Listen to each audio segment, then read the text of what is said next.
Well, my name is Mike Gibson. I'm the operator of Gibson Ranches here in Cottle and King Counties. I have a degree in ag economics from Texas Tech. We run straight Angus cattle here on Gibson Ranches.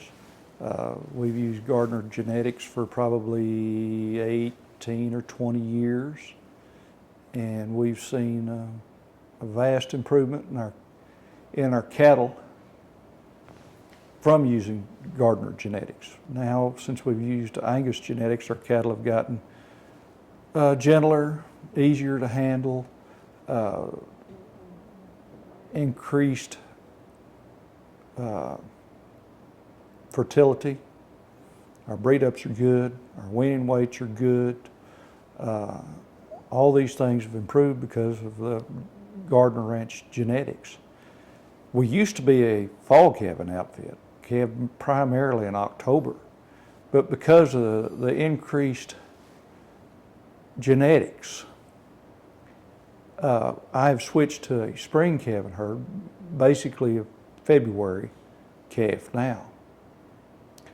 And that February calf is doing the same thing an October calf used to do for a whole lot less money.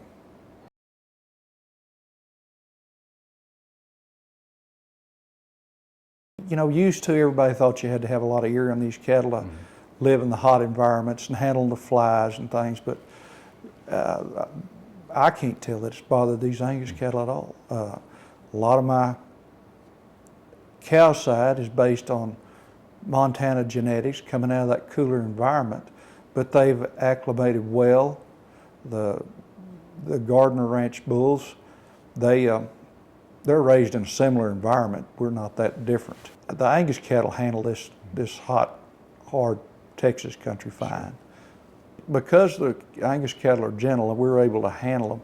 We don't have to cowboy them up so much out of this rough country. We can sook them around. They come good. One or two men can handle them, sort them. If we've got a doctor, a foot rot or something, they don't get stirred up. It's just to cut my labor costs significantly.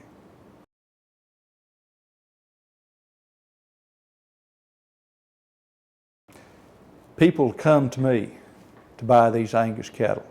I don't have to push them. I don't have to market them very hard. I've got this cow herd's got a good reputation. The females go back for replacements all over the country. The steers in the feedlot this year, they were 99% choice.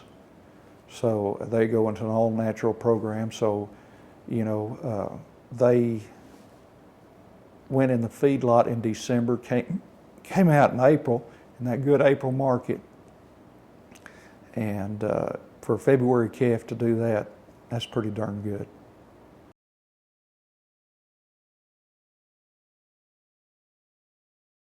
Gentleman that's been buying my steers for several years, he's an old friend of mine, and I get data back on these cattle. The fact is, he calls me and fills me in on how they've done, the feedlot performance, and the kill data on them. So I like to keep up with that, because how else can I tell if I'm improving or not?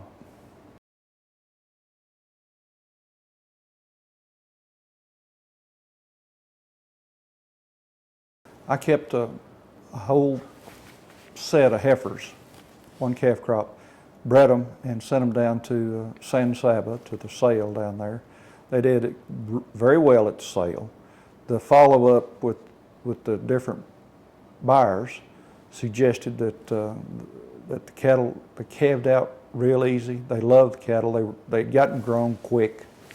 They didn't have any calving trouble with them. I had Mark select me a set of calving ease bulls. He sent them down here and I used them, and they worked perfect. They had about jackrabbit sized calves, and they just coughed and spit them out.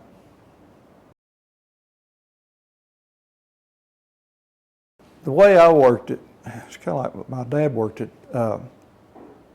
We figure a seed stock producer like Mark has done all the data collection, all the work, the footwork that should be done. we go visually select the cattle. I don't go through the EPD sheets and all that. I figure Mark's done his job. Those bulls will be good enough. I just need to visually select them. We'll talk through the year and pick out what we're going to do, whether we're going to need a set of heifer bulls or, you know, we still need to get bulls with good performance because they're going to stay here and breed cows later on. I keep my cattle together by ages, and the bulls just go with that same age cow throughout their career.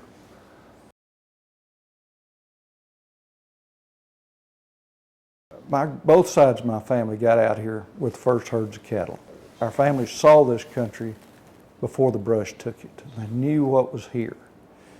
And that information, that knowledge has been passed down. And as the brush came up through the country, the grass has declined, the grass has changed.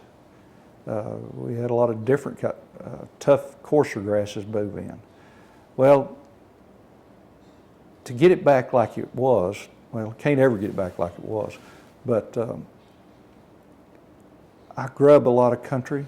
We're using rubber-tired loaders, grub it, rake it, and then follow it up in wet years with a little spraying, weed spraying, and the grass growth is just tremendous. I'm a big proponent of controlled fires. That's what kept this country open. And it's designed to burn off. Fortunately, I didn't burn off in 11 like nearly everybody else did, but it's built to burn off. And you've got to get that tool back in the system. Ranching's my life. It's everything. It's my job. It's my hobby. It's what I do all the time. I don't play golf. I don't play tennis. I ranch. Mm-hmm. I see the money it put back into these ranches is a great thing. Mm-hmm. I'm not going to take as much. I don't want to take it out of the ranches. I want to put it back into the ranches, in improvements, in brush control. You know, the things that make ranching a little easier. You leave it better than you found it. Well, improving the genetics has allowed us to do what we're doing. The improvements in genetics has allowed me to cut my feed costs because of changing from fall to spring caber and hitting that good April market. The fertility rate in the cattle is better. Get more of them bred back.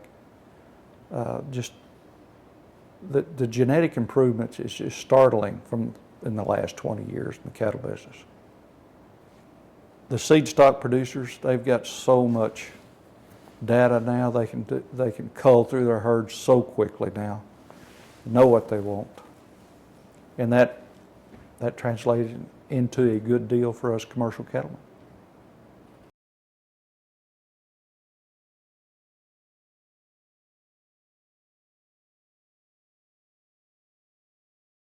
This second generation business association here, and it's a good association.